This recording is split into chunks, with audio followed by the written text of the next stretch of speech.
আজকের ভিডিওটা অনেক অনেক অনেক ইন্টারেস্টিং হবে, কারণ আমাদের সাথে আছে আমাদের সেলিব্রিটি মারিয়া আপা, যার টিকটকারের মধ্যে 2 মিলিয়ন রান। তো সেই উপলক্ষে আজকে সে যাচ্ছে আমাদের সাথে মার্কেট করার জন্য। আমাদের টিকটক সেলিব্রিটি মারিয়া আপার নামে ফেক নিউজটা ছড়ানোর পর তার ফ্যান ফলোয়ারদের অবস্থা।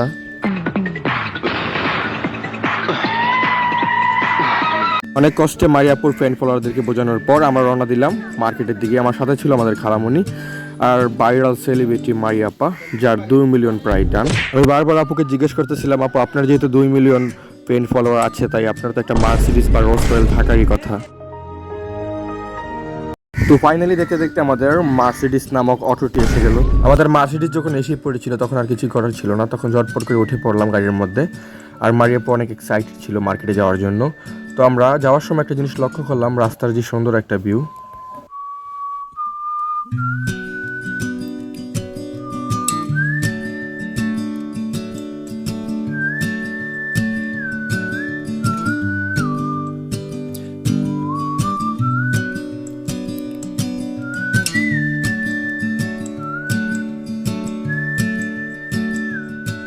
অনেকক্ষণ রোলস রয়েলের মধ্যে ঘোরাঘুরির পর চলে আসলাম মুন্সিগঞ্জ বাজারে। এসেই দেখি এখানে চলছে ওই কি রে, ওই কি রে, মধু মধু মধু, রসমালাই রসমালাই রসমালাই মধু।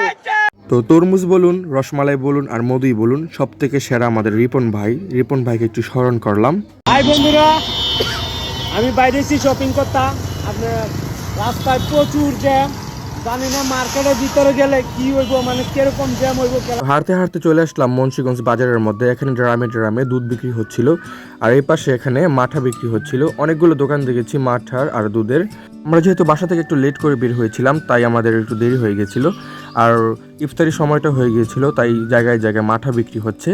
আর এই পাশে অনেকগুলো ফলের দোকান ছিল, যেখানে অসংখ্য লোক ফল কিনতেছে। তো হাঁটতে হাঁটতে আমরা চলে গেলাম মার্কেটের ভেতরে।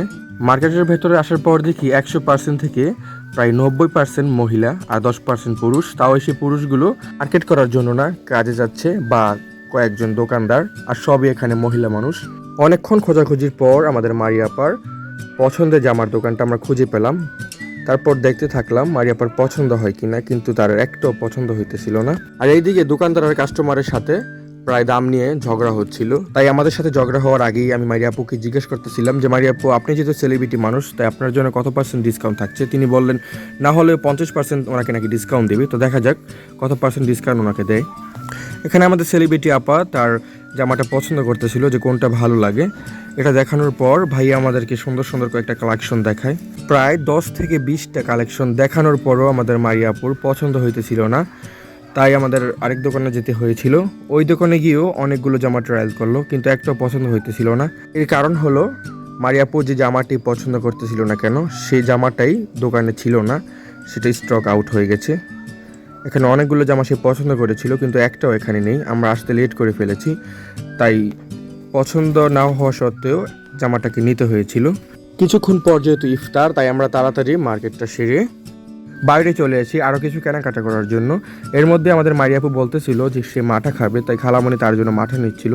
আমাদের কাছ থেকে 1 লিটার মাঠা 100 টাকায় রেখেছিল। তো খালামণি বলতেছিল এর আগেও একবার এসেছিল, তার কাছ থেকে নাকি 150 টাকা রেখেছে 1 লিটার মাঠা, আর আজকে 50 টাকা কম।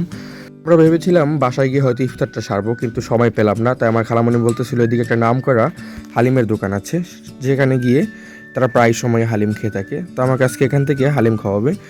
যেমন কথা তেমনি কাজ, আমরা চলে গেলাম সেই মামার হালিমের দোকানে। আপনি নিজ চোখে না দেখলে হয়তো বিশ্বাস করবেন না মামার যে একটা বিহেভিয়ার। আর ওটার চামিজের মধ্যে যত টুকরা গরুর গোস্ত উঠতেছিল ততটাই সে দিয়ে দিচ্ছিল, একটাও কমাইতেছিল না। জাস্ট আপনি একবার দেখুন, আমার এই জিনিসটা খুব ভালো লাগতেছিল। তার চামচের মধ্যে যত টুকরা গোস্ত উঠতেছিল ঠিক তত টুকরে সে বাটির মধ্যে দিয়ে দিচ্ছিল, একটাও কমাইতেছিল না। সে বলতেছিল রিজিক, যার যার রিজিক তার কাছেই যাবে, আমি কমালে কি হবে। তাই তার বিহেভিয়ারটা ভালো লাগতেছিল। এই দোকানটা ছিল মুন্সিগঞ্জ বাজারে। তো বাসায় আসার পর আমাদের মারিয়াপুর মন খারাপ ছিল, তাই কয়েকটা ফটোশ্যুট করে দিলাম।